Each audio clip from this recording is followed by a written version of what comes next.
میرے معزز اور محترم سامعین کرام، جنت ایک ونڈر لینڈ جہاں کی ہر چیز آپ کو حیران کر دے گی۔ آپ ایک میجک ورلڈ بھی اس کو کہہ سکتے ہیں۔ مشکوٰۃ المصابیح کی ایک حدیث میں حضرت ابو ہریرہ رضی اللہ تعالی عنہ بیان کرتے ہیں، نبی کریم صلی اللہ علیہ وآلہ وسلم نے فرمایا کہ اللہ تعالیٰ فرماتا ہے، میں نے اپنے صالح بندوں کے لیے جنت میں ایسی چیزیں تیار کر رکھی ہیں جو نہ تو کسی آنکھ نے دیکھی ہیں اور نہ کسی کان نے سنی ہیں اور نہ ہی کسی انسان کے دل میں ان کا خیال گزرا ہے۔ سامعین کرام، مشکوٰۃ المصابیح کی ایک اور حدیث میں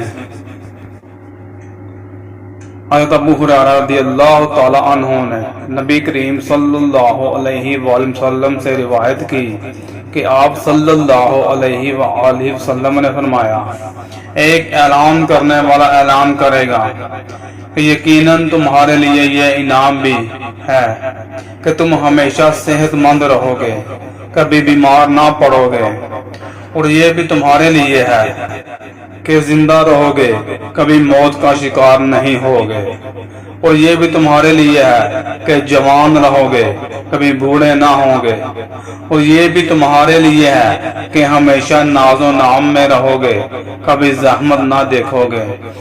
یہی اللہ عز و جل کا فرمان واضح کرتا ہے، اور انہیں ندا دے کر کہا جائے گا، یہی تمہاری جنت ہے جس کے تم ان اعمال کی وجہ سے جو تم کرتے رہے وارث بنا دیے گئے ہو۔ معزز سامعین کرام، مشکوٰۃ المصابیح کی ایک اور حدیث میں حضرت ابو ہریرہ رضی اللہ تعالی عنہ بیان کرتے ہیں، رسول اللہ صلی اللہ علیہ وآلہ وسلم نے فرمایا، جنت والوں کے جسم پر بال نہ ہوں گے اور نہ ان کی داڑھی ہوگی، اور ان کی آنکھیں سرمگی ہوں گی، نہ تو ان کی جوانیاں ختم ہوں گی اور نہ ان کے کپڑے بوسیدہ ہوں گے۔ ایک اور حدیث مشکوٰۃ المصابیح میں حضرت ابو ہریرہ رضی اللہ تعالی عنہ بیان کرتے ہیں، میں نے عرض کیا، اللہ کے رسول، مخلوق کو کس چیز سے پیدا کیا گیا؟ فرمایا، پانی سے۔ ہم نے عرض کیا، جنت کی تعمیر کیسے ہوئی؟ فرمایا، ایک اینٹ سونے کی اور ایک چاندی کی، اور اس کا گارا تیز خوشبو والی کستوری کا ہے، اس کی چیپس یعنی فرش ہیرے جواہرات اور یاقوت کے ہیں، اس کی مٹی زعفران ہے، جو اس میں داخل ہوگا وہ خوشحال رہے گا، بدحال نہیں ہوگا، وہاں ہمیشہ رہے گا، فوت نہیں ہوگا، اس کے کپڑے بوسیدہ نہیں ہوں گے، نہ اس کی جوانی ختم ہوگی۔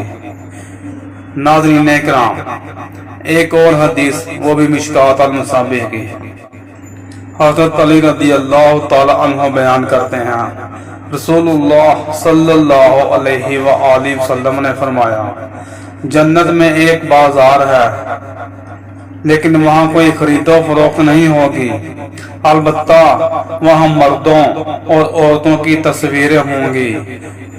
جب آدمی کسی صورت یا تصویر کو پسند کرے گا تو وہ اس میں ہی داخل ہو جائے گا۔ اللہ۔ مشکوٰۃ المصابیح کی ایک اور حدیث حضرت بریدہ سے روایت ہے کہ ایک آدمی نے عرض کیا، اللہ کے رسول، کیا جنت میں گھوڑے ہوں گے؟ آپ صلی اللہ علیہ وآلہ وسلم نے فرمایا، اگر اللہ نے تجھے جنت میں داخل کر دیا اور تو نے اگر وہاں سرخ یاقوت کے گھوڑے پر سوار ہونے کی خواہش کی تو وہ جنت میں جہاں تو چاہے گا تجھے اڑا کر لے جائے گا۔ ایک دوسرے آدمی نے آپ سے دریافت کرتے ہوئے عرض کی، اللہ کے رسول، کیا جنت میں اونٹ بھی ہوں گے؟ راوی بیان کرتے ہیں، آپ صلی اللہ علیہ وآلہ وسلم نے اسے وہ جواب نہیں دیا جو آپ نے اس کے ساتھی کو جواب دیا تھا۔ بلکہ آپ صلی اللہ علیہ وآلہ وسلم نے فرمایا اگر اللہ نے تجھے جنت میں داخل فرما دیا تو تیرے لیے وہاں وہ کچھ ہوگا جس کو تیرا دل چاہے گا اور جس سے تیری آنکھیں لذت اور سرور حاصل کریں گی۔ میرے محترم سامعین کرام، اللہ تعالیٰ قرآن کریم میں ارشاد فرماتا ہے فَبِأَيِّ آلَاءِ رَبِّكُمَا تُكَذِّبَانِ، تو تم اپنے پروردگار کی کون کون سی نعمت کو جھٹلاؤ گے۔ اگر ہم اللہ تعالیٰ کی نعمتوں کا شمار کرنے لگیں اور وہ بھی جنت کی نعمتوں کا تو شمار نہیں کر سکتے۔ جنت کی نعمتوں کے اوپر ناظرین کرام بہت زیادہ حدیثیں ہیں جو ساری اس ویڈیو میں بیان نہیں ہو سکتی۔ بس اللہ تعالیٰ سے یہ دعا ہے کہ اللہ تعالیٰ ہم سب کو ہدایت عطا فرمائے ہے۔ اللہم صلی علی محمد وعلی آل محمد۔